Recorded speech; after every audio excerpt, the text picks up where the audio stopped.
everyone, my name is Jen, and today I'm going to be talking about my top 5 books of 2020.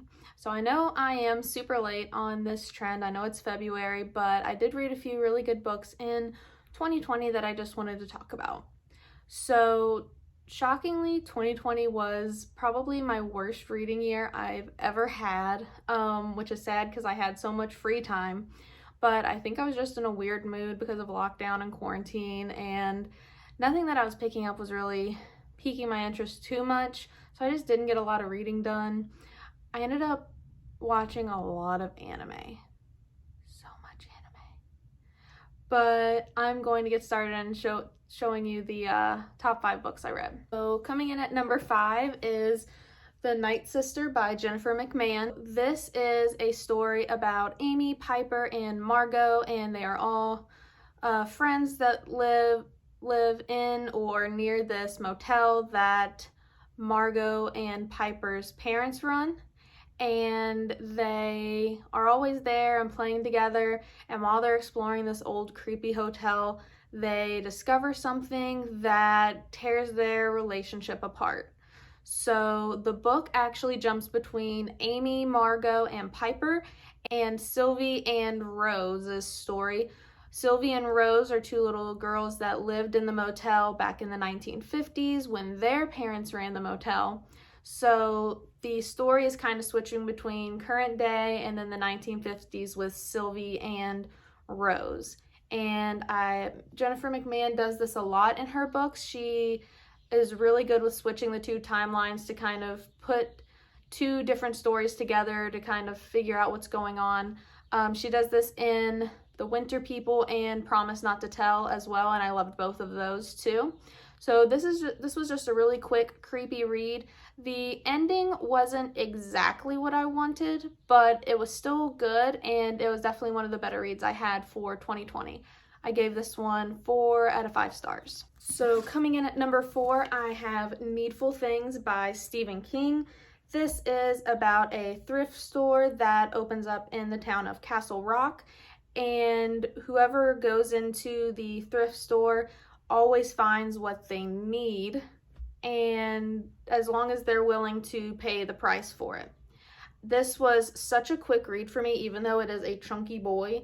I just flew through it.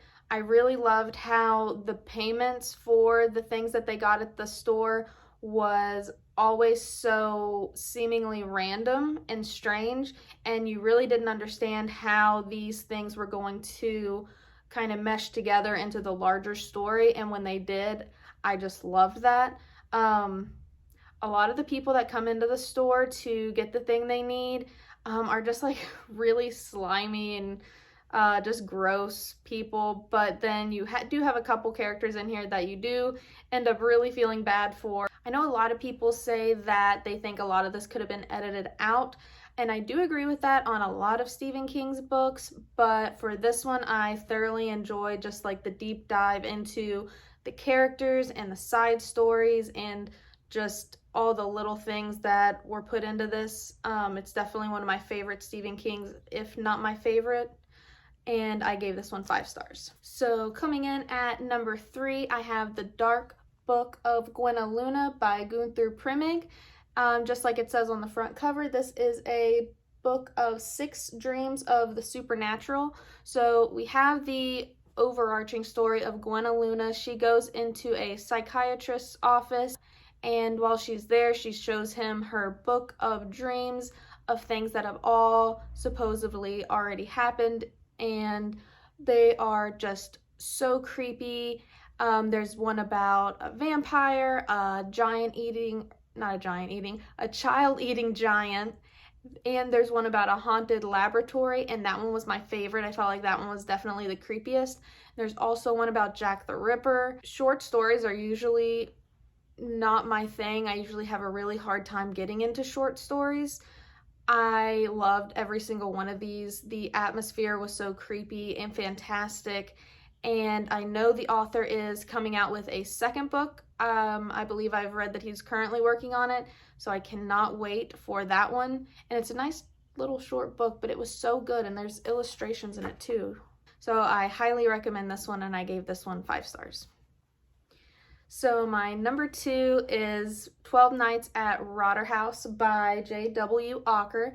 This is about our main character named Felix, who is a writer who goes to haunted locations and stays there and then writes about his experiences and tries to prove that they are not actually haunted, which I absolutely love that premise for anything.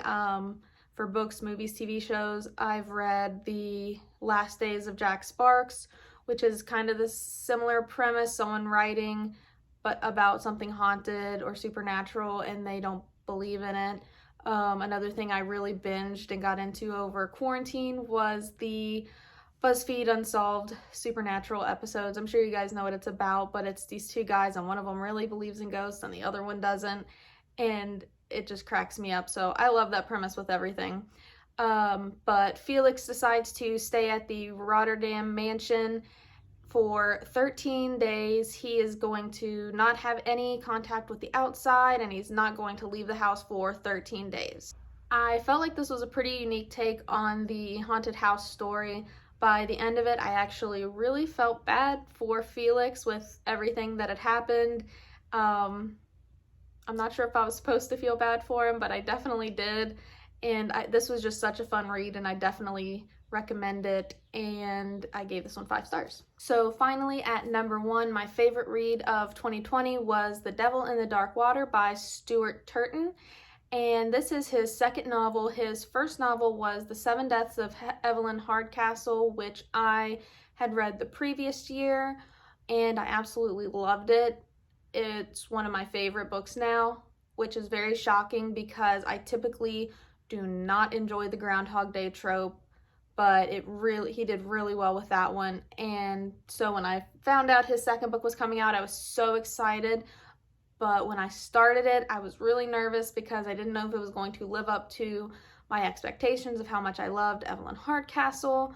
And I was afraid I was going to be disappointed, but I actually did not need to worry because this was also fantastic. And the cover of this is just so pretty. I just really enjoy that. This is about a detective and his bodyguard. They have to board a ship heading to Amsterdam because the detective is sentenced to be executed for a crime he did not commit. So his bodyguard, Errant, is trying to disprove his guilt before they get to Amsterdam, but before they even start their voyage, it seems that the entire crew and passengers on this ship are being tormented by a devil who is set on sinking the ship. This is another one that I just absolutely tore through. The characters were really interesting and the mystery part of it kept me guessing. There were quite a few times where I felt like I had it figured out, but by the end I definitely did not. This was my last read of 2020 and it was a great way to finish off an overall pretty rough reading year. I love Stuart Turton's writing and I will be picking up anything he puts out from now on. That is all. That was my top 5 books of 2020. If you have read any of these, please let me know, or if you have any recommendations that are similar to any of these, leave them in the comments below. I would love to hear from you guys, and I will see you next time. Bye.